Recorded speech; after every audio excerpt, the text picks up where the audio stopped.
अब defence exam crack करना हुआ और भी आसान। त्रिशूल डिफेंस एकेडमी लेकर आए हैं बिल्कुल ही एडवांस लर्निंग ऐप। तो आज ही ज्वाइन करें और स्टार्ट करें अपनी ऑनलाइन क्लासेस। जय हिंद जवान भाइयों, मैं दीपक पांडे आप सभी लोगों का त्रिशूल डिफेंस एकेडमी के ऑनलाइन प्लेटफॉर्म पे स्वागत एवं वेलकम करता हूं। जैसे कि आज हम लोग जो है एसीसी आर्मी कैडेट कॉलेज के जीके के सिलेबस के बारे में डिस्कस करेंगे। हाँ, आपने सही सुना, जीके के सिलेबस, जनरल नॉलेज का सिलेबस क्या है उसके बारे में हम लोग बात करेंगे। आर्मी कैडेट कॉलेज के लिए एसीसी के लिए आज हम लोग बात करेंगे। आज का जो सेशन होगा इस वीडियो में पूरा का पूरा फोकस होगा जनरल नॉलेज के सिलेबस के बारे में। ठीक है, तो चलिए आइए हम लोग देखते हैं कि जनरल नॉलेज के सिलेबस के अंतर्गत क्या क्या चीजें हैं। तो देखिए, सबसे पहले अगर आप देखेंगे तो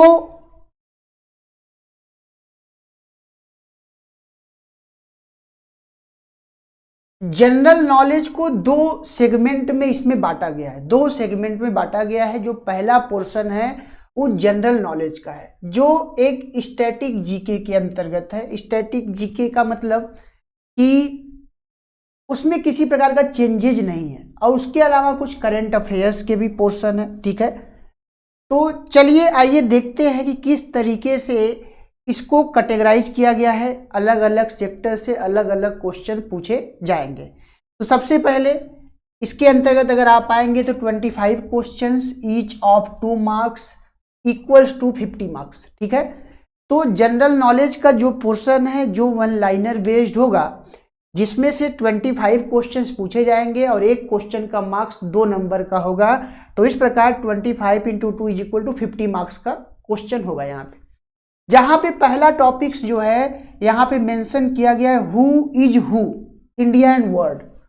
हु इज हु का मतलब जो है इंडिया और वर्ल्ड के कॉन्टेक्स्ट में, जैसे number of continent, number of oceans, जैसे यूनाइटेड स्टेट ऑफ अमेरिका का कैपिटल क्या है, या जो है ग्रेट लेक्स कहाँ पे लोकेटेड है, या उसके अलावा highest peak of the world. तो इस तरीके से जो है इंडिया और वर्ल्ड के पर्सपेक्टिव में जो है क्वेश्चंस पूछे जाएंगे, जहां से जो नंबर ऑफ क्वेश्चन होंगे 5 क्वेश्चन, 5 क्वेश्चन। ठीक है, तो who is who, India and world के कॉन्टेक्स्ट में जो नंबर ऑफ क्वेश्चंस पूछे जाएंगे आपके एग्जाम में 5 क्वेश्चन। उसके अलावा आर्म्ड फोर्सेज, आर्म्ड फोर्सेज में नेवी, आर्मी और एयर फोर्सेज के अंतर्गत उनके एक्सरसाइजेज से संबंधित, उनके ऑर्गेनाइजेशन से संबंधित क्वेश्चंस, इनकी भी संख्या जो है 5 क्वेश्चन होगा। 5 क्वेश्चन यहां से पूछा जाएगा। उसके अलावा स्पोर्ट, स्पोर्ट का जो सेगमेंट है, जिसमें अगर आप आएंगे तो जो डिफरेंट टाइप के स्पोर्ट हैं, उनके खेल से संबंधित, उनके स्ट्रक्चर से संबंधित, कौन से गेम का आयोजन कहाँ पे किया जा रहा है, ऑर्गेनाइज कहाँ किया जा रहा है, जैसे world cup, T20 world cup, one day world cup, या WTC वर्ल्ड टेस्ट चैंपियनशिप, या उसके अलावा जो है टेबल टेनिस, फुटबॉल, या उसके अलावा जो है हॉकी। अलग अलग टाइप के जो स्पोर्ट्स हैं, उन स्पोर्ट्स से संबंधित क्वेश्चन आपसे पूछे जाएंगे, जिनकी संख्या भी कितनी होगी, 5 होगी। उसके अलावा अगर आप आएंगे आर्ट, कल्चर एंड लिटरेचर से भी 5 क्वेश्चन पूछे जाएंगे। आर्ट कल्चर्स का मतलब कि ये पोर्शन बेसिकली हिस्ट्री का पोर्शन है, जिसमें हम लोग जो है टेम्पल्स के बारे में, क्लासिकल डांस के बारे में, ट्राइब्स के बारे में, फेस्टिवल्स के बारे में, लैंग्वेजेस के बारे में, ये सारे topics art and culture and literature के अंतर्गत देखेंगे हम लोग। और इससे भी जो है आपके एग्जाम में 5 क्वेश्चन पूछे जाने हैं। एंड उसके अलावा नेशनल एंड इंटरनेशनल अफेयर्स, ये बेसिकली करंट अफेयर्स का सेगमेंट है। करंट अफेयर्स का सेगमेंट है। ठीक है, करंट अफेयर्स का सेगमेंट, जहां से भी 5 क्वेश्चन पूछे जाने हैं। इस प्रकार 5 + 5 + 5 + 5 + 5 इज इक्वल टू 25। तो इस प्रकार अगर आप आएंगे तो ये 25 क्वेश्चंस आपसे पूछे जाने हैं into 2 is equal to 50 marks के। ठीक है, जिसमें कुछ स्टैटिक पोर्शन है कुछ स्टैटिक जिसमें किसी प्रकार का चेंज होने वाला नहीं है, और कुछ पोर्शन इसमें जो है करंट अफेयर्स का। क्या है? Current affairs. करंट अफेयर्स का मीन्स कि जो डे पर डे नए नए इशूज, नई नई घटनाएं जो है सामने आ रही हैं, उन घटनाओं से संबंधित क्वेश्चंस पूछे जाएंगे। तो इस प्रकार जीके के स्तर पे वन लाइनर क्वेश्चन और करंट अफेयर्स मिलाकर ये 25 क्वेश्चन आपके एग्जाम में पूछे जाने हैं। ये स्ट्रक्चर है, इसी तरीके से उन्होंने सिलेबस दिया है। ठीक है, चलिए नेक्स्ट हम लोग बात करते हैं। नेक्स्ट अगर आप आएंगे तो इसमें कुछ ह्यूमैनिटीज के पोर्शन को इन्होंने अलग से मेंशन किया है। ह्यूमैनिटीज के पोर्शन को, मानविकी के जो विषय हैं उन विषयों को अलग से मेंशन किया गया है। इससे भी अगर आप देखेंगे तो 25 questions, each of 2 marks equal to 50 marks. ठीक है, तो इस प्रकार 25 क्वेश्चन, 2 मार्क्स का एक question, 25 into 2 is equal to 50 marks, इससे भी पूछे जाने हैं ह्यूमैनिटीज में। ह्यूमैनिटीज में जो मेजर सेक्शन है, जो जनरल स्टडीज के अंतर्गत हम लोग पढ़ते हैं, जिसमें history, geography, political science, economics, national and international organisation, national and international organisation. तो इस प्रकार हिस्ट्री से भी देखिए 5 क्वेश्चंस आपके सामने इन्होंने कैटेगराइज किया है।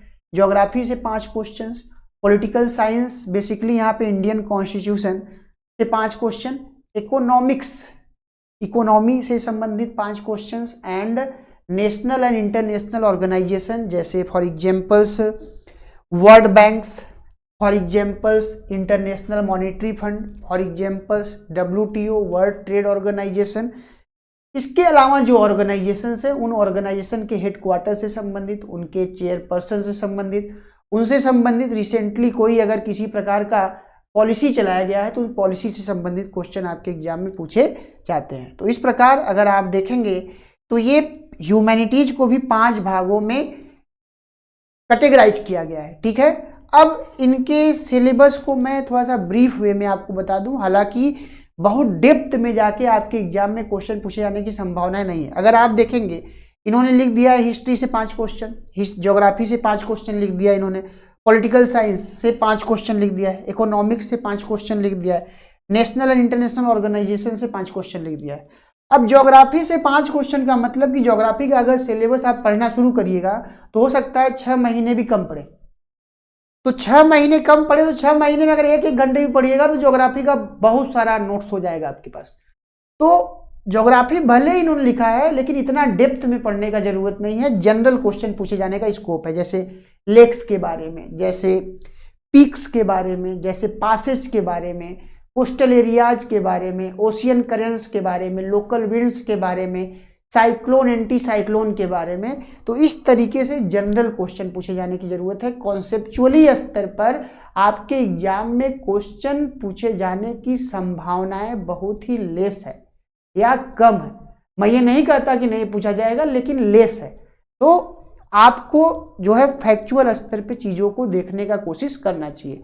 उसके अलावा हिस्ट्री का भी सिलेबस आप देखेंगे तो ancient history, medieval history, Indian national movement या मॉडर्न हिस्ट्री, उसके अलावा अगर आप देखेंगे तो वर्ल्ड हिस्ट्री, ये इतने पोर्शन है हिस्ट्री में और इतने पोर्शन सिर्फ 5 क्वेश्चन लिखा है इन्होंने। तो इस प्रकार एक शब्द में हिस्ट्री लिख दिया है 5 क्वेश्चन, तो आप हिस्ट्री पढ़ते रहिए और 5 क्वेश्चन खोजते रहिए क्या पूछ रहा है। तो इस प्रकार हिस्ट्री से भी अगर आप देखेंगे तो जनरल ही क्वेश्चंस पूछे जाने की संभावनाएं हैं, जैसे जो जनरल टॉपिक जैसे रिलीजियस से संबंधित, बौद्ध और जैन, या उसके अलावा इंडियन नेशनल मूवमेंट से संबंधित जैसे गांधी जी के मूवमेंट, जैसे quit India movement, civil disobedience movement, या उसके अलावा जो है चंपारण अहमदाबाद खेड़ा मूवमेंट, या जो है अगर आप आएंगे तो बारदोली सत्याग्रह, इंडियन नेशनल कांग्रेस, इस तरीके के जो है उनके फाउंडेशन से संबंधित, उनके मोटिव से संबंधित क्वेश्चन आपके एग्जाम में पूछे जाएंगे। ठीक है, चलिए आइए मैं इनको थोड़ा सा और ब्रीफ वे में बता दूं कि कौन कौन से टॉपिक आपको फोकस करने चाहिए। जैसे कि लेटेस्ट करंट अफेयर्स, तो लेटेस्ट करंट अफेयर्स जैसे आपके एग्जाम से बिफोर 6 मंथ का करंट अफेयर्स आप फोकस करिए, आपको क्वेश्चन वहां से मिल जाएंगे। करंट अफेयर्स में नेशनल इंटरनेशनल इवेंट्स, अवार्ड से संबंधित हो गया क्वेश्चन। उसके अलावा जो बुक्स एंड ऑथर्स, बहुत सारे नए नए बुक्स आ रहे हैं, उनके ऑथर से संबंधित अगर न्यूज में बना हुआ है तो वो क्वेश्चन पूछ देता है।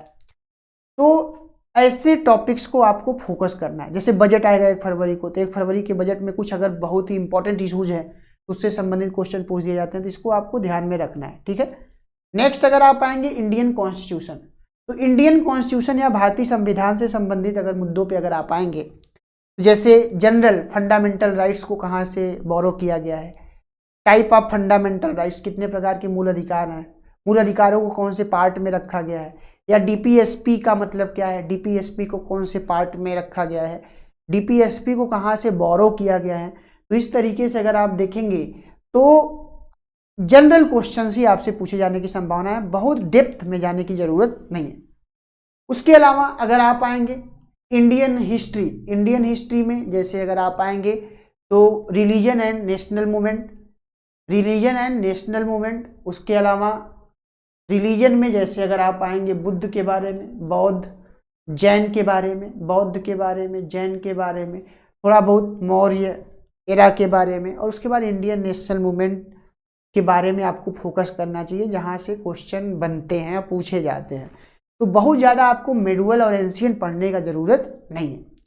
उसके अलावा अगर आप आएंगे इंडियन पॉलिटिक्स उन्होंने लिखा है, तो इंडियन पॉलिटिक्स में डेमोक्रेसी जैसे कुछ कॉन्सेप्ट है, डेमोक्रेसी क्या है, for the people, of the people, by the people क्या है, इसके बारे में आपको जानना है। डेमोक्रेसी का डिफिनीशन बेसिकली दिया किसने, इसके बारे में आपको जानकारी होना चाहिए।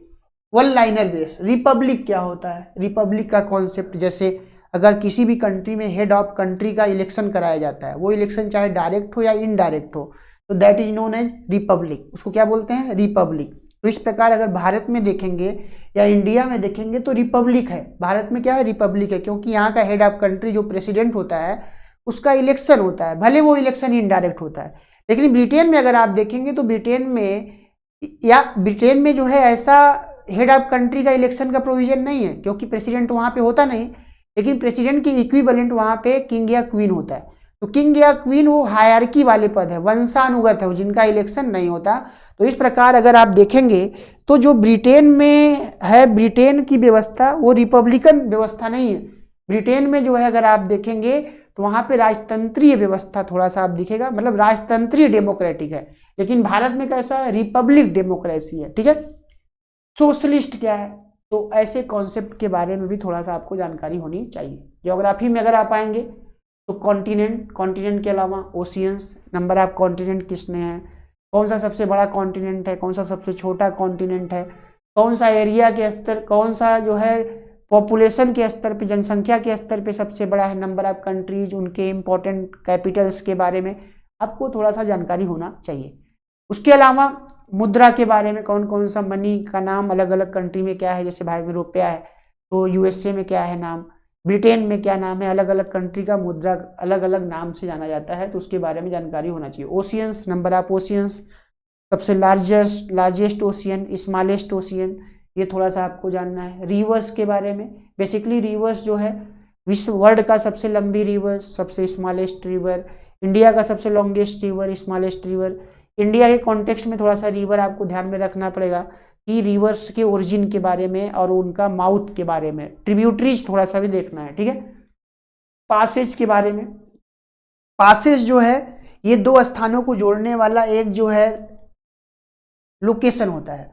बेसिकली इसमें अगर आप आएंगे पासेज में, तो पासेज के अंतर्गत जो है दो बेसिकली माउंटेनियस रीजन में पासेज पाए जाते हैं। आपसे लोकेशन बेस्ड क्वेश्चन पूछे जाते हैं। जैसे इसमें अगर आप आएंगे तो पूछ देगा लिपू लेक पास कहाँ पे है, बनिहाल पास कहाँ पे है, बारालाचाला पास कहाँ पे है, माना पास कहाँ पे है, नीति पास कहाँ पे है, नाथुला पास, दीफू पास, इस तरीके से पास हैं, दर्रे हैं। इन दर्रों के बारे में जानकारी होना आपको जरूरी है। लेक्स के बारे में, जैसे लोनार लेक के बारे में, या आपसे जो है क्रेटर लेक कौन सा लेक है, या जो है आपसे पूछ देगा कि वुलन लेक कहाँ पे है, जानसन लेक कहाँ पे है,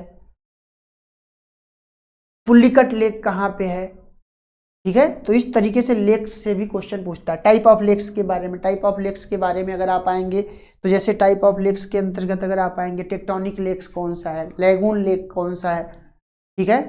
कौन सा सैल्टी वाटर लेक है, कौन सा फ्रेश वाटर लेक है, भारत का फ्रेश वाटर लेक सबसे बड़ा कौन सा है, इस तरीके से आपको थोड़ा सा जानकारी होना चाहिए। माउंटेन्स के बारे में, वर्ल्ड माउंटेन्स के बारे में, mount Everest, mount K2, Mount Elbert, McKinley, इस तरीके के माउंटेन पीक्स भी आपको पता होना चाहिए कौन से रेंजेस के अंतर्गत ये आते हैं। स्ट्रेट जो होता है ये दो वाटर बॉडीज को जोड़ने वाला एक नैरो सा एरिया होता है, और उसके अलावा ये दो लैंड को सेपरेट करने वाला होता है, दो लैंड को सेपरेट करता है और वाटर बॉडीज को क्या करता है, कनेक्ट करता है। तो इस प्रकार ये कुछ टॉपिक्स हैं जिसको आप टारगेट कर सकते हैं, जहां से आपके एग्जाम में क्वेश्चन पूछे जा सकते हैं। उसके अलावा इंडियन आर्म फोर्सेज हमने बताया ही, इंडियन आर्म फोर्सेज में आपको तीनों सेनाओं के बारे में देखना होगा, उसके संबंधित उनके कार्यों के, उनके ऑर्गेनाइजेशंस के बारे में, उनके मिलिट्री एक्सरसाइजेस के बारे में आपको देखना होगा। उसके अलावा famous books and authors, current affairs oriented है कि अब ऐसा नहीं है कि अब तक जितने बुक्स हैं सबके ऑथर आप रटने बैठ गए। करंट में जो बुक्स चर्चा में है, न्यूज में है, उसको आपको देखना है, ठीक है। स्पोर्ट, ठीक है। अवार्ड, बहुत सारे अवार्ड हैं, अलग अलग सेक्टर में दिए जाते हैं, जैसे नोबेल प्राइज दिया जाता है, नोबेल प्राइज के अलावा फिल्म फेयर अवार्ड दिए जाते हैं, पुलित्जर अवार्ड दिया जाता है, ज्ञानपीठ अवार्ड, ये सब अवार्ड है, इनको आपको देखना चाहिए, यहाँ से क्वेश्चन पूछे जाते हैं। साइंस एंड डिस्कवरीज के बारे में, ठीक है। उसके अलावा इंडियन आर्ट एंड कल्चर हमने आपको बताया ही पहले, टेम्पल्स, फेस्टिवल्स, डांसेज, लैंग्वेजेज, ये सारे टॉपिक्स आप फोकस कर सकते हैं, ठीक है। इंडियन एग्रीकल्चर, इंडियन एग्रीकल्चर, अब चूंकि आपको पता है कि भारत जो है एक एक एग्रीकल्चर बेस्ड कंट्री है, एक कृषि प्रधान देश है। अब कृषि प्रधान देश है और आप कृषि के बारे में ना जाने तो ये तो अन्याय होगा। तो इस प्रकार अगर आप देखेंगे तो इंडियन एग्रीकल्चर पे आपको जानना जरूरी है कि प्रोडक्शन के स्तर पे कौन सा राज्य जो है चावल का प्रोडक्शन करता है, कौन सा राज्य गेहूं का प्रोडक्शन करता है, इसके अलावा गन्ने का प्रोडक्शन कौन करता है, पोटैटो का कौन सा प्रोडक्शन करता है, तो लार्जेस्ट प्रोड्यूसर कौन सा, फिर मिक्स फार्मिंग क्या होता है, कैश क्रॉप्स क्या होता है, रबी क्रॉप्स क्या होता है। ये एग्रीकल्चर्स के कुछ बेसिक चीज़ें हैं जिसके बारे में आपको पता होना चाहिए। कुछ कल्चर्स हैं जैसे हाइड्रोपोनिक्स, ठीक है, एपीकल्चर, हॉर्टिकल्चर, ये सब शब्दों के बारे में, टर्म के बारे में आपको जानकारी होनी चाहिए। रिवोल्यूशन बहुत सारे चलाए गए, ग्रीन रिवोल्यूशन, उसके अलावा अगर आप आएंगे white revolution, blue revolution, black revolution, ये सारे रिवोल्यूशन चलाए गए। तो रिवोल्यूशन किस लिए चलाए गए ये आपको पता होना बहुत ही जरूरी है। उसके अलावा नेक्स्ट अगर आप आएंगे introduction of Indian economy, Indian economy का भी पोर्शन जोड़ा है। तब इसका मतलब थोड़ी ना कि पूरा इकोनॉमिक्स आपको पढ़ना है। इंडियन इकोनॉमिक्स में दो टॉपिक्स आपको ध्यान रखने चाहिए, 5 ईयर प्लान, पंचवर्षीय योजना, और थोड़ा सा आपको आरबीआई के बारे में, नेशनल बैंक